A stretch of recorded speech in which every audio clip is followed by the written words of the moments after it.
Country of eligibility in the application of the diversity visa lottery.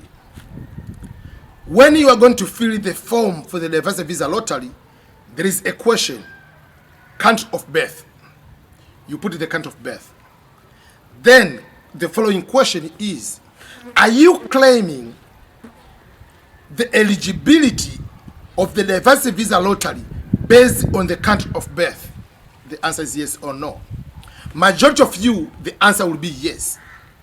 Because eligibility to participate in the diversity visa lottery is based on the country of birth. It is not about citizenship. For instance, let's say you are from Rwanda, but at the time you were born, maybe your parents are Rwandese, but they were refugees in Tanzania. They were refugees in Uganda. They were refugees in Congo. The country you were born is Uganda. So your eligibility is Uganda, is not the citizenship currently of Rwanda. So don't put the country of eligibility as the country of citizenship. I know majority of you, the country of birth is your country of your citizenship. But remember, there are people who are born in Kenya, but they are from Somalia. The country of birth is the country of eligibility. Forget about what passport do you have now. Forget about you have dual citizenship. You have two countries as a citizen of maybe Tanzania, citizen of Kenya, and a citizen of maybe South Africa. Your eligibility will continue and you will forever be the country you are born. And once you win, you will be AF as Africa, or AS as Asia, or EU as in Europe, or OC as Oceania. And this is confusing people. Let's say you are Kenyan and you decide to go to Canada, and you are born in Kenya, you are Kenyan by citizenship, you go to Canada, you become a citizen of Canada, you are dual citizen.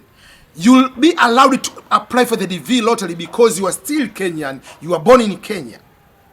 But if you are born in Canada, as Canada is a country, you are not eligible. The country of birth is Canada. But there are some people are born in a country which is not eligible. For this context, at the moment, Nigeria is not eligible. So let's say you are born in Nigeria. Even if you're Tanzanian, but if you are born in Nigeria, you are not eligible to apply.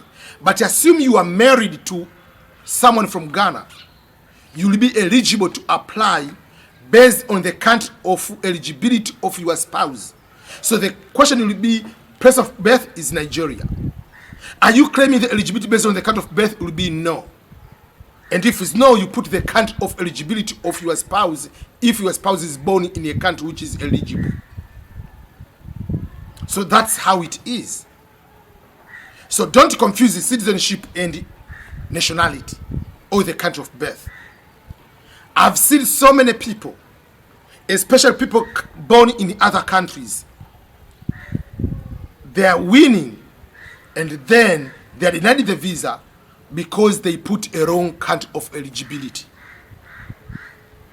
And sometimes not just because of the confusion of maybe you are a refugee or your parents were in another country. Some people, because it's a scroll down menu, so instead of maybe, for instance, Kenya, someone select Kiribati or Korea or another country. So that is the problem people are having. So make sure you put the correct country of eligibility, because you'll be denied the visa if you put a wrong country of eligibility.